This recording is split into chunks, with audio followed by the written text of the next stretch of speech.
ജിനു, അതുപോലെ തന്നെ പല ആൾക്കാർ ഇങ്ങനെ വിളിച്ചിട്ട് നമ്മളോട് ഇങ്ങനെ പറയുന്നുണ്ട്, സാറേ ഞങ്ങൾ സ്ഥലം എടുത്തു കേട്ടോ, കുഴപ്പമൊന്നും ഇല്ലായിരുന്നു. അതായത് തൊട്ടടുത്ത് വീടുകൾ ഇങ്ങനെ കംപ്ലീഷനൊക്കെ കഴിഞ്ഞ വീടുകളുണ്ട്, അല്ലെങ്കിൽ വീടുകൾ പണിതുകൊണ്ട്, അതുപോലെ തന്നെ പുതിയ വിരകൾ അവിടെ പണിയുന്നുണ്ട്, അവർക്ക് പെർമിറ്റും ഉണ്ട് കേട്ടോ എന്നൊക്കെ പറഞ്ഞ് നമ്മൾ വിളിക്കുന്നവരുണ്ട്. പക്ഷേ അവിടെ ശ്രദ്ധിക്കേണ്ടതില്ലേ? 500 m² മുകളിലോട്ടുള്ള എല്ലാ ലാൻഡുകളും നമ്മൾ വിൽപ്പനയ്ക്കാണ് എങ്കിൽ അത് കേരളയിൽ, അതായത് കേരള റിയൽ എസ്റ്റേറ്റ് റെഗുലേറ്ററി അതോറിറ്റിയിൽ രജിസ്റ്റേർഡ് ആയിരിക്കണം. ഒരു പ്രൊജക്റ്റായിട്ട് നമ്മൾ രജിസ്റ്റർ ചെയ്യണം. അതുപോലെ വിൽക്കുന്നയാൾ ഒരു പ്രൊമോട്ടറായിട്ടും ഇതിന് ഇടനില നിൽക്കുന്നയാൾ കേരളയിലെ ഏജൻ്റായിട്ടും രജിസ്റ്റേർഡ് ആയിരിക്കണം. നമസ്കാരം.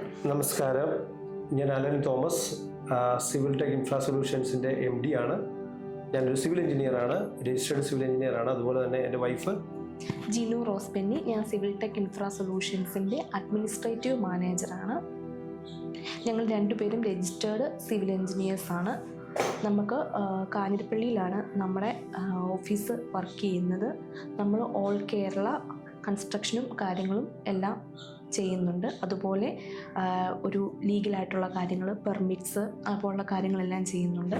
പെർമിറ്റ് ഒരു ബിൽഡിങ്ങിൻ്റെ അല്ലെങ്കിൽ ഒരു സ്ഥലത്തിൻ്റെ ലീഗൽ കാര്യങ്ങളെല്ലാം കൈകാര്യം ചെയ്യുന്നത് ഞാനാണ്. അതുപോലെ ടെക്നിക്കലായിട്ടുള്ള കൺസ്ട്രക്ഷൻ, ടെക്നിക്കൽ കാര്യങ്ങളെല്ലാം കൈകാര്യം ചെയ്യുന്നത് MD ആണ്. ഓക്കെ, നമ്മളിപ്പോൾ ഈ ഒരു വീഡിയോ എടുക്കാനിടയായ സാഹചര്യം പലപ്പോഴും ഇപ്പം റിയൽ എസ്റ്റേറ്റ് മേഖലയിൽ പല രീതിയിലുള്ള പ്രശ്നങ്ങൾ നിലനിൽക്കുന്നത് കൊണ്ടാണ്. അപ്പം നമ്മുടെ അടുത്ത് ക്ലയൻസ് പലരും വരുമ്പോൾ പണ്ടത്തെ പോലെ അല്ല, എല്ലാവരും വീട് പണിയുന്നതിന് മുന്നേ അവരൊരു പ്ലോട്ട് വാങ്ങിച്ചാണ് സാധാരണ വീട് പണിയുന്നത്. അപ്പോൾ ഈ പ്ലോട്ട് വാങ്ങിക്കുന്നതിലും വിൽക്കുന്നതിലും റെറായുടെ നിയമങ്ങൾ കുറേ വരുന്നുണ്ട്. 2016 റെറയ്ക്ക് സെൻട്രൽ ആക്റ്റാണ് റെറ ആക്ട് എന്ന് പറയുന്നത്. അതിന് കേരള എന്ന് പറഞ്ഞ വേറൊരു ആക്ട് കൂടെ വന്നു.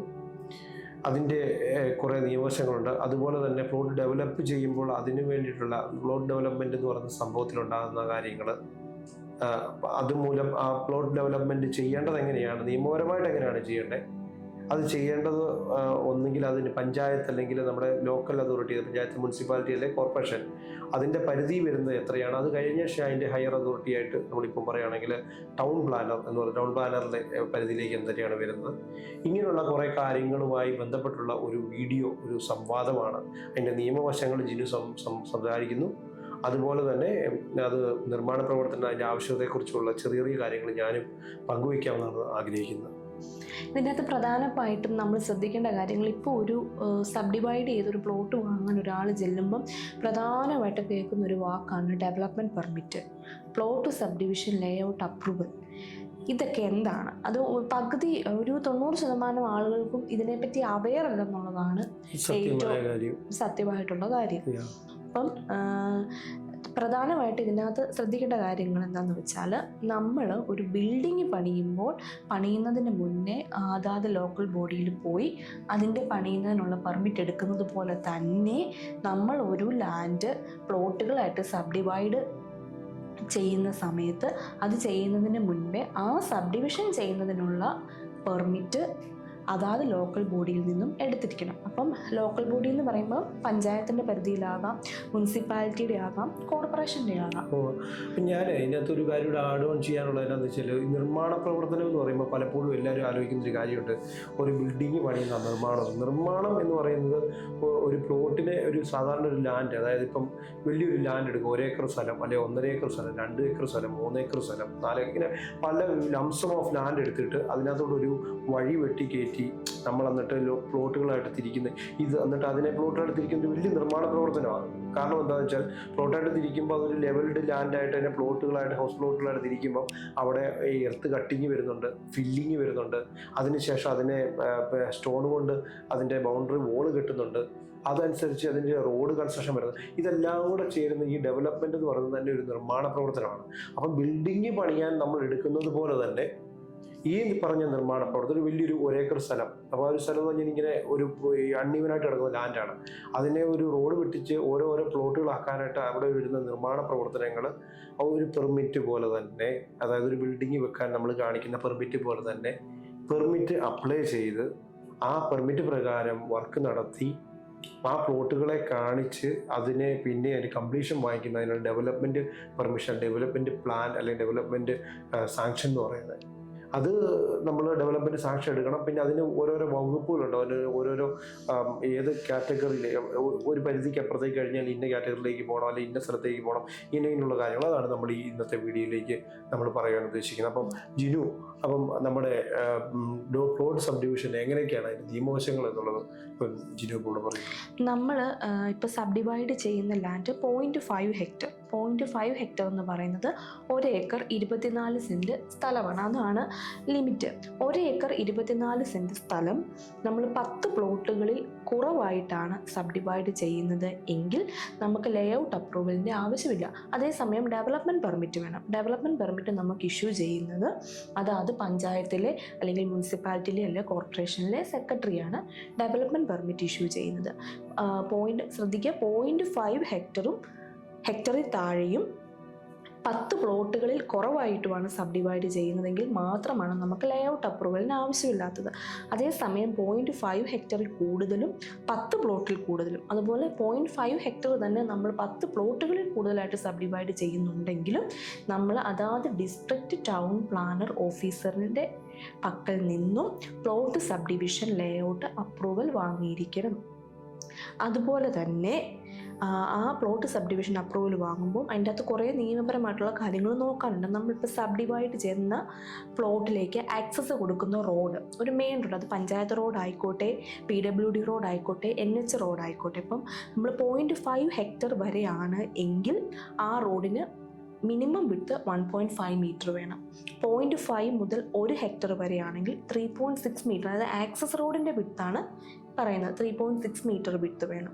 അതുപോലെ 1 to 2 ഹെക്ടേഴ്സ് ആണ് എങ്കിൽ 5 മീറ്റേഴ്സും, 2 ഹെക്ടറിൽ കൂടുതലുള്ള ലാൻഡ് ഉണ്ട് എങ്കിൽ 6 മീറ്റേഴ്സും റോഡിന് വീതി വേണം. അത് നിർബന്ധമായിട്ടും നമ്മൾ കൺസിഡർ കാര്യം. അതുപോലെ 0.5 ഹെക്ടറിൽ കൂടുതലും 10 പ്ലോട്ടുകളിൽ കൂടുതലും ഉണ്ടെങ്കിൽ ടോട്ടൽ ലാൻഡിൻ്റെ 10% റിക്രിയേഷണൽ ഓപ്പൺ സ്പേസ് ആയിട്ട് നമ്മൾ പ്രൊവൈഡ് ചെയ്യണം. അതുപോലെ 2 ഹെക്ടേഴ്സിൽ കൂടുതൽ ലാൻഡ് വരുന്നുണ്ട് എങ്കിൽ ഒരു ഇലക്ട്രിക് ട്രാൻസ്ഫോമർ കീപ്പ് ചെയ്യാനായിട്ടുള്ള ലാൻഡ് നമ്മളവിടെ ഒഴിച്ചിട്ടിരിക്കണം ആ ടോട്ടൽ സബ് ഡിവൈഡ് ചെയ്യുന്ന ലാൻഡിൽ. അതുപോലെ തന്നെയാണ് കേരള എന്ന് പറയുന്നത്. കേരള ഗവൺമെൻറ്റിന് കീഴിലുള്ള റെഗുലേറ്ററി അതോറിറ്റി, അതായത് റിയൽ എസ്റ്റേറ്റ് റെഗുലേറ്ററി അതോറിറ്റിയാണ് കേരള എന്ന് പറയുന്നത്. ഇതുമായി ബന്ധപ്പെട്ടും ഒത്തിരി നിയമങ്ങൾ ഇപ്പോൾ നിലവിലുണ്ട്. നമ്മൾ സാധാരണ ഇപ്പോൾ ഒരു പ്ലോട്ട് ഇവിടെ സാധാരണ നമ്മുടെ ഇതിനകത്ത് ഇപ്പോൾ ഈ പ്രസൻറ്റ് സിറ്റുവേഷനിൽ നമ്മളിവിടെ ഈ KS മാർട്ടിലേക്ക് നമ്മുടെ പെർമിറ്റുകളെല്ലാം ഷിഫ്റ്റ് ആയി കഴിഞ്ഞാൽ പിന്നെയാണ് ഈ നിയമങ്ങളെല്ലാം തന്നെ വളരെ ശക്തമായിട്ട് നമ്മുടെ പഞ്ചായത്തുകളിലേക്ക് വരുന്നത്. കാരണം കോർപ്പറേഷനുകളിലും മുനിസിപ്പാലിറ്റിയിലും മുൻപേ ഇത് ഓൺലൈനിലായിരുന്നു നമ്മുടെ പെർമിറ്റുകൾ സബ്മിറ്റ് ചെയ്തുകൊണ്ടിരുന്നത്. IBPMS പോലുള്ള സോഫ്റ്റ്വെയർ വഴിയായിരുന്നു. അവിടെ പെർമിറ്റ് ചെയ്തുകൊണ്ടിരുന്നവർക്കറിയാം ഇതുപോലുള്ള നിയമങ്ങൾ അവിടെ പണ്ടും ശക്തമായിരുന്നു, 2016 മുതൽ ശക്തമായിരുന്നു. പക്ഷെ നമ്മളിവിടെ പെർമിറ്റുകൾ പലതും ഓഫ്ലൈനിലായിരുന്നത് കൊണ്ട് ഈ പറയുന്ന പല നിയമ കാര്യങ്ങളും നമ്മളിവിടെ വളരെ ശ്രദ്ധയോടുകൂടി മുന്നോട്ട് പോകുന്നില്ലായിരുന്നുള്ളതാണ് സത്യം. പക്ഷേ ഇത് KS മാർട്ടിലേക്ക് വന്നതല്ല, ഒരു ഓപ്പറേഷൻ പ്ലാറ്റ്ഫോമിലേക്ക് വന്നു കഴിഞ്ഞപ്പോൾ നിയമങ്ങളെല്ലാം തന്നെ സ്ട്രോങ് ആയി. ഈ നിയമങ്ങൾ എല്ലായിടത്തും സർവ്വസാധാരണമായ രീതിയിൽ പഞ്ചായത്തുകളിലും അതുപോലെ തന്നെ മുനിസിപ്പാലിറ്റികളിലും കോർപ്പറേഷനുകളിലും മുനിസിപ്പാലിറ്റികളിലും എന്നതുപോലെ തന്നെ പഞ്ചായത്തുകളിലേക്കും അത് അപ്ലൈ ചെയ്യുവാണ്. ഇങ്ങനെയുള്ള സാഹചര്യം വന്നപ്പോഴാണ് ഈ പറഞ്ഞ ഈ ഓരോ ടെർമിനോളജി സത്യം പറഞ്ഞാൽ നമ്മുടെ അധികാരികൾ നമ്മൾ പെർമിറ്റ് സബ്മിറ്റ് ചെയ്യാൻ പോകുന്ന സമയത്തും രജിസ്ട്രേഷൻ സമയത്ത് സ്വാഭാവികമായിട്ടും വലിയ ചടങ്ങുകളൊന്നും വരത്തില്ല. അവർ രജിസ്റ്റർ ചെയ്ത് നമ്മുടെ ആധാരത്തിൽ പറയുന്ന കാര്യങ്ങൾ ലീഗലൈസ് ചെയ്ത് തരുന്നു എന്നുള്ളതിനപ്പുറത്തേക്ക് പെർമിറ്റിൻ്റെതായ കോംപ്ലിക്കേഷൻസ് ഒന്നും തന്നെ എന്നതുപോലുള്ള കോംപ്ലിക്കേഷൻസ് രജിസ്ട്രേഷന് വരുന്നില്ല. പകരം നമ്മൾ ഇപ്പോൾ ഈ KS മാർട്ടിലേക്ക് വന്നു കഴിഞ്ഞ് പെർമിറ്റ് സബ്മിറ്റ് ചെയ്യാനായിട്ടോ അല്ലെങ്കിൽ കംപ്ലീഷൻ മേടിക്കാനായിട്ടോ ഒക്കെ ചെല്ലുമ്പോൾ ഇങ്ങനെയുള്ള ഓരോരോ കോംപ്ലിക്കേഷൻസ് ഇങ്ങനെ നമ്മൾ പലപ്പോഴും ഇപ്പം പുതിയതായിട്ട് വരുന്നുണ്ട്. അപ്പം സബ് ഡിവൈഡ് ചെയ്ത് പ്ലോട്ട് ഒരാൾ കെട്ടിടം പണിയാൻ, അതിപ്പം റെസിഡൻഷ്യൽ ബിൽഡിംഗ് ആയിട്ടുള്ള മറ്റെന്ത് ബിൽഡിംഗ് ആയിക്കോട്ടെ പണിയാനായിട്ട് വാങ്ങിയെന്ന് കരുതുക. ആ ആൾ ആ കൺസ്ട്രക്ഷൻ്റെ ടൈമിൽ പെർമിറ്റ് എടുക്കാൻ ചെല്ലുമ്പോൾ ആ പെർമിറ്റിന് സബ്മിറ്റ് ചെയ്യേണ്ട ഡോക്യുമെൻസിൻ്റെ കൂടെ ഈ ഡെവലപ്മെൻറ്റ് പെർമിറ്റും അപ്രൂവ്ഡ് ആയിട്ടുള്ള പ്ലോട്ട് സബ് ഡിവിഷൻ ലേ ഔട്ടും അതാത് ലോക്കൽ ബോഡിയിൽ സബ്മിറ്റ് ചെയ്തിരിക്കണം. അതായത് ഈ പറഞ്ഞു വരുവാണെങ്കിൽ അത് പറഞ്ഞാൽ നമ്മൾ ഈ പകുതിക്ക് വഴിയുടെ പകുതി വെച്ച് ആധാരത്തെ കയറ്റി വീതപ്പാതി എന്നൊക്കെ പറഞ്ഞ് പോകുന്ന ടെർമിനോളജി നമ്മുടെ നാട്ടിലേക്കുള്ള ഇതൊന്നും സത്യം പറഞ്ഞാൽ നിയമപരമായിട്ട് ശരിയായ കാര്യമല്ല. പകരം ആ ലാൻഡിനകത്ത് കൃത്യമായിട്ട് വഴി എല്ലാവർക്കും കോമൺ ആയിട്ട് കാണിച്ചിരിക്കണം. അത് ആധാരത്തെ മറ്റുള്ളവർക്ക് വരുന്നതായിരിക്കരുത്. അത് ആദ്യം പറഞ്ഞ പഞ്ചായത്ത് വഴികൾ എങ്ങനെ യൂസ് ചെയ്യുന്നോ അതേ പ്രാബല്യത്തിൽ അല്ല അതേ രീതിയിൽ തന്നെ യൂസ് ചെയ്യാൻ പറ്റുന്ന രീതിയിലുള്ള വഴികളായിരിക്കണം ഇതിനകത്തൂടെ ഉള്ളത്. കോമൺ സ്പേസുകൾ കാണണം, ഇങ്ങനെയുള്ള നിയമം. പിന്നെ അതുപോലെ തന്നെ ഇതിന് ടൗൺ പ്ലാനിൽ ഈ പറഞ്ഞതുപോലെ അപ്രൂവൽസ് നിർബന്ധമായിട്ടുണ്ടായിരിക്കണം. അതുപോലെ തന്നെ വേറൊരു കാര്യം, കേരളയുടെ നിയമങ്ങളൂടെ ഇപ്പം ജിനു അതിനകത്ത് പറയുന്നതാണ്. അപ്പം ജിനു അതുകൂടെ ഒന്ന് പറയാമോ? 500 m² മുകളിലോട്ടുള്ള എല്ലാ ലാൻഡുകളും നമ്മൾ വിൽപ്പനയ്ക്കാണ് എങ്കിൽ അത് കേരളയിൽ, അതായത് കേരള റിയൽ എസ്റ്റേറ്റ് റെഗുലേറ്ററി അതോറിറ്റിയിൽ രജിസ്റ്റേർഡ് ആയിരിക്കണം. ഒരു പ്രൊജക്റ്റായിട്ട് നമ്മൾ രജിസ്റ്റർ ചെയ്യണം. അതുപോലെ വിൽക്കുന്നയാൾ ഒരു പ്രൊമോട്ടറായിട്ടും ഇതിന് ഇടനില നിൽക്കുന്നയാൾ കേരളയിലെ ഏജൻ്റായിട്ടും രജിസ്റ്റേർഡ് ആയിരിക്കണം. ഇനിയും ഈ ഡെവലപ്മെൻറ്റ് പെർമിറ്റും അതുപോലെ തന്നെ കേരളയുടെ കാര്യങ്ങളെല്ലാം നമ്മളിവിടെ പറയുകയുണ്ടായി. ഇതുപോലെ തന്നെ നമ്മൾ അറിഞ്ഞിരിക്കേണ്ട ഒരു ഡിപ്പാർട്ട്മെൻറ്റാണ് ജിയോളജി. അതായത് നമ്മുടെ ഇവിടെയുള്ള ഭൂമിക്ക് താഴേക്കുള്ള ഖനനം ചെയ്യുന്ന വസ്തുക്കൾ, അതായത് മണ്ണ്, പാറ, ഇങ്ങനെയുള്ള കാര്യങ്ങളെല്ലാം സ്റ്റേറ്റ് ജിയോളജിയുടെ കീഴിലും, അതുപോലെ തന്നെ മറ്റു ധാതുക്കൾ, പെട്രോളിയം അല്ലെങ്കിൽ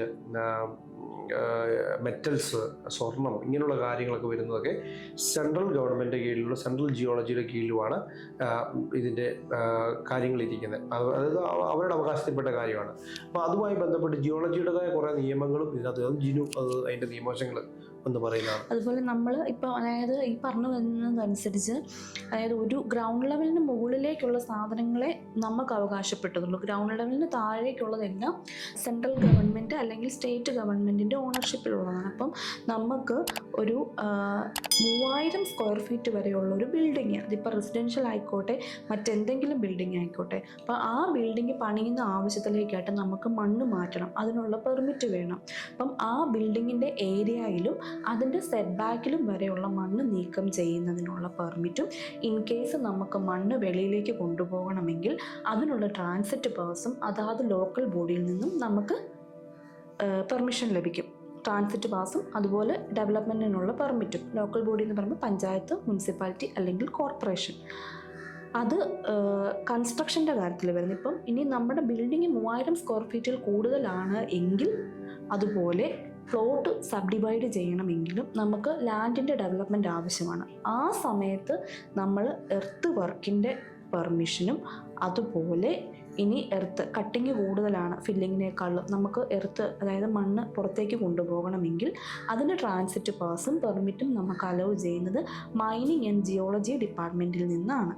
അതുപോലെ പ്ലോട്ട് സബ്ഡിവൈഡ് ചെയ്യാനായിട്ടുള്ള ഡെവലപ്മെൻറ്റ് പെർമിറ്റിന് നമ്മൾ പഞ്ചായത്തിലേക്ക് ആപ്ലിക്കേഷൻ സബ്മിറ്റ് ചെയ്യുമ്പോൾ ആ ആപ്ലിക്കേഷൻ്റെ ഒപ്പം നമ്മൾ മൈനിങ് ആൻഡ് ജിയോളജി ഡിപ്പാർട്ട്മെൻറ്റിൽ നിന്നുള്ള ഒരു NOC കൂടി ചേർത്ത് വേണം സബ്മിറ്റ് ചെയ്യാൻ.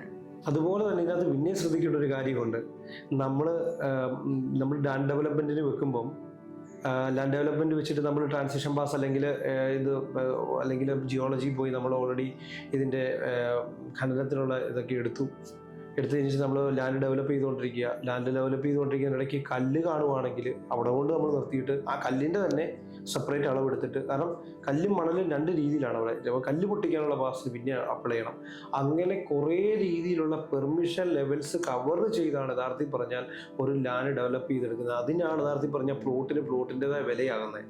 കാരണം ഇത്രയുമുള്ള നിയമവശങ്ങൾ, അതുപോലെ തന്നെ ഇത്രയും രീതിയിലുള്ള പെർമിഷൻ ലെവലുകൾ ചെയ്ത് ഇത്രയും രീതിയിൽ ഇതിനെ, പിന്നെ അതുപോലെ ഡെവലപ്മെൻറ്റ്, ഇതുപോലൊരു കൺസ്ട്രക്ഷന്, പിന്നെ റോഡിൻ്റെ വർക്കുകൾ, പിന്നെ ഇങ്ങനെയുള്ള കാര്യങ്ങളെല്ലാം തരണം ചെയ്താണ് ഒരു യഥാർത്ഥത്തിൽ പറഞ്ഞാൽ ഒരു റിയൽ എസ്റ്റേറ്റ് ഏജൻറ്റ് ഒരു പ്ലോട്ടാക്കി കൺവേർട്ട് ചെയ്ത് അത് സെയിലിൽ വെക്കുന്നത്. അപ്പോൾ അതുകൊണ്ടാണ് നമ്മൾ ഏക്കറിന് 40 ലക്ഷം രൂപയ്ക്ക് കിട്ടുന്ന ഇത് സെൻറ്റിലേക്ക് വരുമ്പോൾ 40,000 രൂപയ്ക്കായിരിക്കും സെൻറ്റ് കിടക്കുന്നത്. പക്ഷേ അത് പ്ലോട്ട് വിലയിലേക്ക് വരുമ്പോൾ 1.5 ലക്ഷം 2 ലക്ഷത്തിലേക്ക് യഥാർത്ഥത്തിൽ അതായത് നമുക്ക് നമ്മുടെ സാഹചര്യങ്ങളെന്ന് അറിയില്ല, പകരം അങ്ങനെയാണ് യഥാർത്ഥത്തിൽ വരുന്നത്. അപ്പം ഇങ്ങനെയുള്ള മേഖലയിൽ നിരവധി നിയമപരമായ കാര്യങ്ങളുള്ളത് കൊണ്ട് നമുക്ക് ഈ വീട്ടിൽ ഒത്തിരി കാര്യങ്ങൾ ആൾക്കാർ കൺഫ്യൂസ്ഡ് ആകുന്നുണ്ട്, ആൾക്കാർ നമ്മളെ സമീപിക്കുന്നുണ്ട്. അപ്പോൾ ഇവർക്ക് എല്ലാവർക്കും വേണ്ടിയിട്ടൊരു മറുപടി എന്നുള്ള നിലയിൽ, അല്ലെങ്കിൽ എല്ലാവർക്കും അതൊന്ന് ഉപകാരപ്രദമാകട്ടെ എന്നോർത്താണ് ഈ ഒരു വീഡിയോ.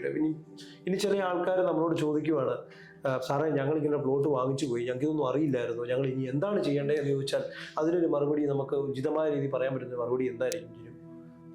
ഓക്കെ, അപ്പം ഇനി നമ്മൾ ഒരു അറിവില്ലായ്മ കൊണ്ട് ഡെവലപ്മെൻറ്റ് പെർമിറ്റും ലേഔട്ട് അപ്രൂവലും ഒന്നുമില്ലാത്ത ഒരു പ്ലോട്ട് വാങ്ങിച്ചു, അപ്പം അയാൾക്ക് നെക്സ്റ്റ് പോസിബിലിറ്റി എന്ന് പറഞ്ഞാൽ നമുക്കിപ്പോൾ കോർട്ട് ഓർഡർ വഴി ഒരുപാട് ആൾക്കാർക്ക് ഇതുപോലെ പെർമിറ്റും അല്ലെങ്കിൽ പെർമിറ്റ് വീട് പണിതതിന് ശേഷം കംപ്ലീഷൻ ചെയ്ത് ഹൗസ് നമ്പറും കിട്ടുന്നുണ്ട്. ആ സമയത്ത് നമ്മൾ ബാധ്യഭാഗവും അതുപോലെ നമുക്ക് ഈ ലാൻഡ് ഇതൊന്നും ഇല്ലാതെ വിറ്റയാൾ പ്രതിഭാഗത്തും വരും. ആ വിറ്റയാൾക്ക് പീനൽ ചാർജസ്, അഞ്ചരട്ടി ലോയൽറ്റിയും അങ്ങനെയുള്ള കാര്യങ്ങളൊക്കെ അടയ്ക്കേണ്ടി വരും.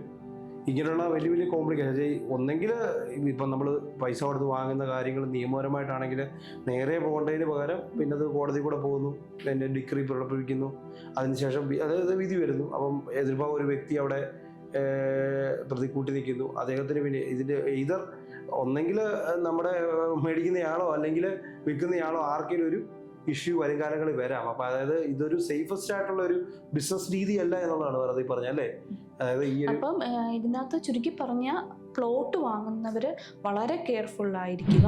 ഡെവലപ്മെന്റ് പെർമിറ്റും പ്ലോട്ട് സബ്ഡിവിഷൻ ആദ്യം തന്നെ അവരോട് ചോദിക്കുക. നമ്മൾ വാങ്ങിക്കുന്നത് ലാൻഡ് കണ്ടു, ഡെവലപ്മെന്റ് പെർമിറ്റ് ഉണ്ടോ, ഇങ്ങനെയുള്ള കാര്യങ്ങളെ കുറിച്ചൊന്ന് അന്വേഷിക്കുക. ഇനി അബദ്ധത്തിൽ ഇനി ഇങ്ങനെ വാങ്ങിച്ചു പോയവരും ടെൻഷൻ അടിക്കേണ്ട. അവർക്കൊരു 10-25,000 രൂപ മുടക്ക് വരുമായിരിക്കുന്നു വിശ്വസിക്കുന്നു.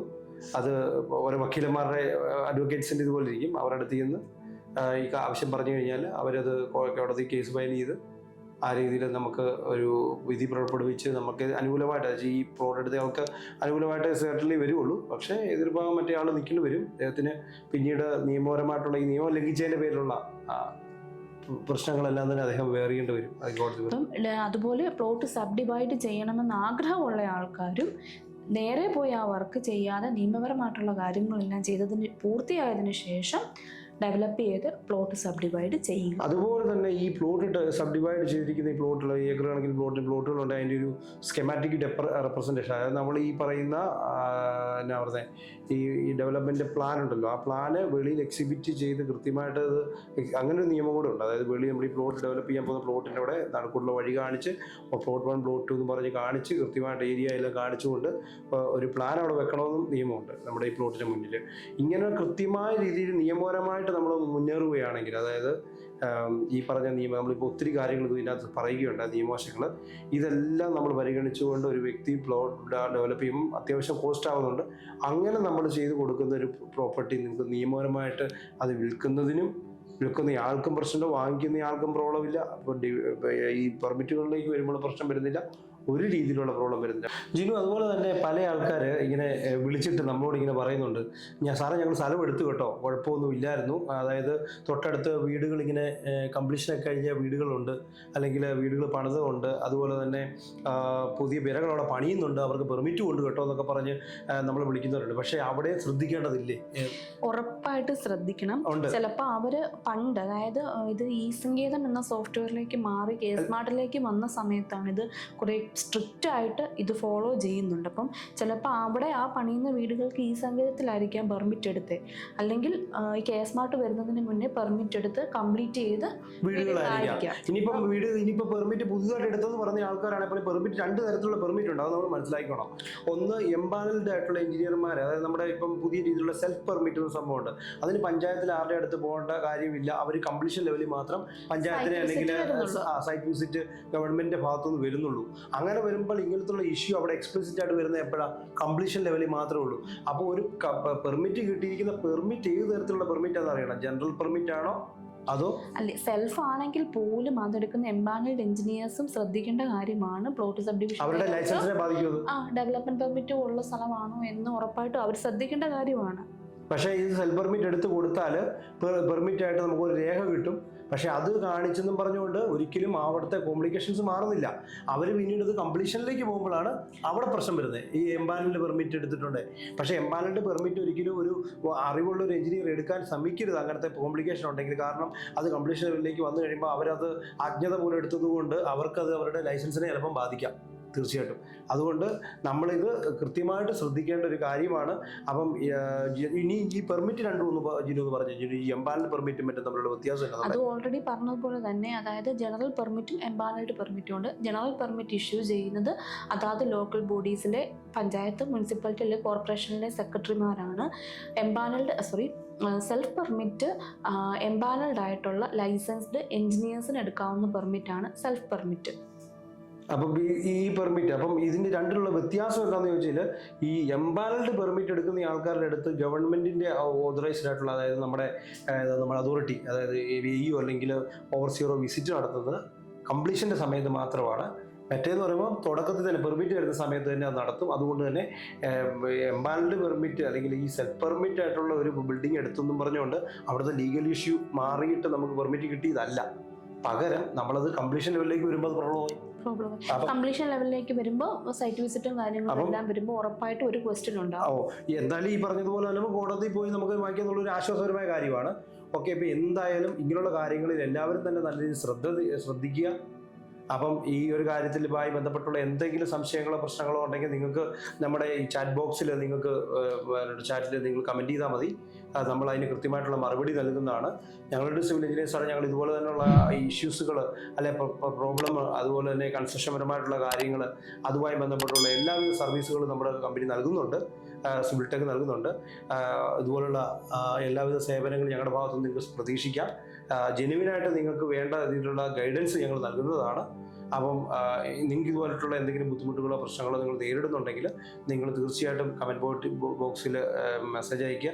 അതുപോലെ ഞങ്ങളുടെ വാട്സപ്പ് നമ്പറുകളും ഇതിനോട് ഞങ്ങൾ ചേർക്കുന്നുണ്ട്.